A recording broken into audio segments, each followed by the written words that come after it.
Hello my YouTube family, कैसे हैं आप सब। आज हम आपके हिंदी बुक क्लास 5th अनुगुण जो है इसका 15th चैप्टर ज़मीन कैसे बनी, इस चैप्टर की आज हम एक्सरसाइज करेंगे। इस चैप्टर के शब्दार्थ दिए गए हैं। उपग्रह किसे कहते हैं? किसी ग्रह की परिक्रमा करने वाला आकाशीय पिंड। फासले होता है दूरी। सौर जगत होता है सौरमंडल। सबब होता है वजह। ज्योतिषी होता है भविष्य बताने वाला। निहायत होता है बहुत अधिक। मिसाल होता है उदाहरण। और नेक्स्ट आपके दिए गए हैं निम्नलिखित प्रश्नों के मौखिक उत्तर दीजिए। सेकंड एक्सरसाइज है निम्नलिखित प्रश्नों के उत्तर लिखिए। थर्ड है आपकी सही उत्तर पर टिक का निशान और गलत पर क्रॉस का चिन्ह लगाइए। सबसे पहले आपका जो फर्स्ट प्रश्न है वह दिया गया है, ये पत्र किसने किसे लिखा है। तो हम इसका उत्तर कैसे लिखेंगे? ये पत्र भारत के पूर्व प्रधानमंत्री जवाहरलाल नेहरू ने अपनी 10 साल की पुत्री इंदिरा को लिखा है। सेकंड प्रश्न है आपका, ग्रह और तारे में क्या अंतर है। इसका उत्तर हम लिखेंगे, ग्रह हमारी जमीन की तरह सितारे से बहुत छोटे हैं, लेकिन आसमान में वह बड़े नजर आते हैं। तारे जगमगाते हैं, ग्रह नहीं जगमगाते। इसका थर्ड प्रश्न है, चांद को बच्चे की तरह क्यों कहा गया है। इसका उत्तर लिखेंगे, क्योंकि चांद सूरज और धरती का ही एक हिस्सा है, इसलिए चांद को बच्चे की तरह कहा गया है। नेक्स्ट आपका प्रश्न है, सितारे और ग्रहों का पहचानने का असली तरीका क्या है। इसका उत्तर हम लिखेंगे, सितारों और ग्रहों को पहचानने का असली तरीका है कि सितारे जगमगाते हैं, ग्रह नहीं जगमगाते। नेक्स्ट आपका है, चांद और ग्रहों में कितनी चमक है। चांद और ग्रहों में किसकी चमक है। इसका उत्तर हम लिखेंगे, चांद और ग्रहों में धूप की चमक है। इसकी सेकंड एक्सरसाइज जो है उसका फर्स्ट प्रश्न है, लोगों के अनुसार चांद के निकलने से बना गड्ढा क्या बन गया। इसका उत्तर हम लिखेंगे, लोगों के अनुसार चांद से निकलने से जो गड्ढा हो गया वह अमेरिका और जापान के बीच का प्रशांत सागर बन गया। नेक्स्ट आपका प्रश्न है, प्रशांत सागर कहाँ स्थित है। इसका उत्तर हम लिखेंगे, प्रशांत सागर अमेरिका और जापान के बीच स्थित है। नेक्स्ट हम इसका ग पार्ट जो है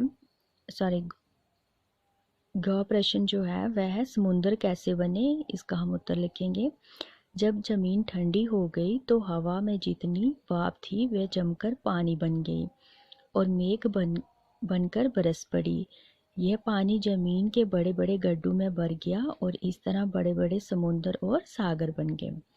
नेक्स्ट आपका प्रश्न है, धरती जीवों के रहने लायक कैसे बनी। इसका उत्तर हम लिखेंगे, जब धरती गर्म थी तब इस पर कोई जानदार चीज जैसे आदमी, जानवर, पौधा या पेड़ नहीं रह सकते थे। धीरे धीरे जब ये ठंडी हो गई तब ये जीवों के रहने लायक हो गए।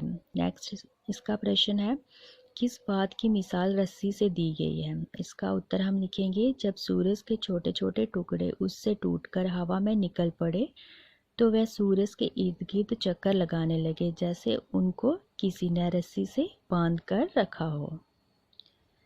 आपकी थर्ड एक्सरसाइज है, सही उत्तर पर टिक का निशान और गलत पर क्रॉस का चिन्ह लगाइए। का पार्ट है आपका, ग्रहों को ही तारे कहते हैं, इसको हम करेंगे क्रॉस। चांद और सितारे सूरज की रोशनी से चमकते हैं, ये टिक है। धरती सूरज का ही हिस्सा है, ये भी टिक है। प्रशांत सागर अमेरिका और कोरिया के बीच स्थित है, ये क्रॉस। ग्रह सितारों की रोशनी से चमकते हैं, ये भी आपका क्रॉस रहेगा। नेक्स्ट आपकी फोर्थ एक्सरसाइज है, पाठ के आधार पर खाली स्थान भरिए। सितारे जगमगाते हैं, ग्रह नहीं जगमगाते। नेक्स्ट है, चांद और ग्रहों में धूप की चमक है। गा पार्ट इसका हम कैसे लिखेंगे, सूरज जलती हुई धातु का निहायत गर्म गोला है। नेक्स्ट इसका पार्ट है, प्रशांत सागर अमेरिका और जापान में स्थित है। नेक्स्ट इसका लिखेंगे चांद पृथ्वी से टूटकर बना है। लास्ट इसका लिखेंगे पृथ्वी सूरज से टूटकर बनी है। और लास्ट इसके नीचे है भाषा कौशल। और इसमें आपकी फर्स्ट एक्सरसाइज जो है इसमें लिखा हुआ है कि निम्नलिखित अनुच्छेद को शुद्ध करके पुनः लिखिए। इसमें हम किस तरह से लिखेंगे, इस तरह हमारा जमीन के नीचे हम छोटा सा डॉट लगाएंगे। वी सूरज से निकलकर भागी थी, उस जमीन में ये बहुत गर्मी रही होगी। इसके चारों तरफ का हवा भी चारों तरफ की आएगा, यहाँ चारों तरफ की हवा भी बहुत गर्म रही होगी, लेकिन सूरज से बहुत ही छोटे होने के कारण वह जल्द ठंडी होने लगी। सूरज की गर्मी भी दिन दिन कम होती जा रही है, लेकिन उसे बिल्कुल ठंडे हो जाने में लाखों बरसों लगेंगे। जमीन ठंडे होने में बहुत थोड़े दिन लगे। जब ये गर्म थी तब इस पर कोई जानदार चीज नीचे ना रह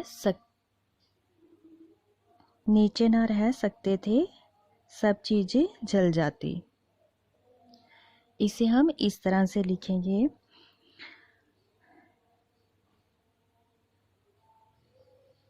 नेक्स्ट देखिए, आपकी सेकंड एक्सरसाइज है पाठ से छांटकर 5 विशेषण शब्द लिखें। जैसे हम लिखेंगे छोटे, जगमगाते, गर्म, ठंडी, भारी। और नीचे आपकी थर्ड है ज्यों ज्यों जमीन ठंडी होती गई और समुद्र भी ठंडे होते गए त्यों त्यों दोनों जानदार चीज़ों के रहने लायक होते गए। अब इसमें आपने वाक्य बनाने हैं, ज्यों ज्यों और त्यों त्यों का प्रयोग करके कुछ वाक्य बनाइए। जैसे का पाठ हम लिखेंगे ज्यों ज्यों माधव मेहनत करता गया त्यों त्यों वह सफलता की ऊंचाई छूता गया। नेक्स्ट खा पाठ लिखेंगे ज्यों ज्यों मुरली की धुन पास आती गई त्यों त्यों गोपियाँ मोहित होती गई। गा पाठ लिखेंगे ज्यों ज्यों पकवानों की खुशबू आती गई त्यों त्यों पेट में चूहे कूदने लगे। और नेक्स्ट इसकी एक्सरसाइज है दिए गए शब्दों के दो हिंदी प्रायवाचिक लिखिए। जैसे जमीन का हम लिखेंगे धरती और पृथ्वी। नेक्स्ट आपका है सबब का लिखेंगे उद्देश्य और कारण। जानदार हो गया संजीव और जीवित। मिसाल नजीर, नमूना। खुद का लिखेंगे स्वयं, स्वत, ज्यादा, अधिक, बहुत। और ये थी आपकी एक्सरसाइज जमीन कैसे बनी। और नेक्स्ट आपका जो पार्ट रहेगा वह हम करेंगे हार की जीत, और ये आपको कल की वीडियो में मिल जाएगा।